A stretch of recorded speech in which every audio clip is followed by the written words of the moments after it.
Professeur Yves Cotin, la thromboaspiration dans l'infarctus, c'est une pratique systématique, c'est selon les équipes?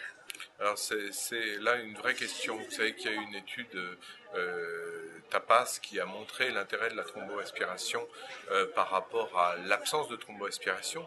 Ce qu'il faut savoir, c'est que dans le design de cette étude, les auteurs avaient réalisé deux bras. Le premier bras, les patients bénéficiaient d'une thromboaspiration suivie d'un stenting direct, alors que dans le bras contrôle, les patients bénéficiaient d'une angioplastie, et on connaît l'effet délétère de l'angioplastie par rapport au stenting direct. Donc l'étude TAPAS est extrêmement intéressante puisque c'est la première étude d'envergure sur la thrombectomie, montre un bénéfice, mais pas à armes égales.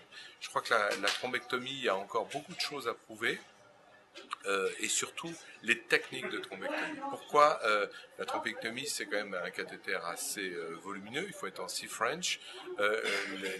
L'approche mécanistique reste encore à affiner pour optimiser la thrombectomie.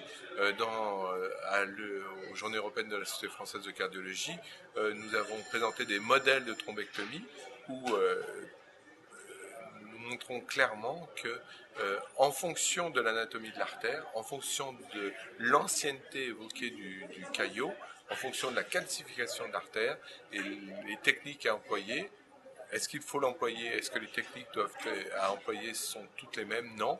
Il faut probablement être beaucoup plus sur la thrombectomie pour les nécroses très précoces et très proximales, et plus sur les stratégies plus conservatrices, plus classiques, pour les thromboses plus anciennes et sur les artères qui ont 2 ou 3 angles à franchir.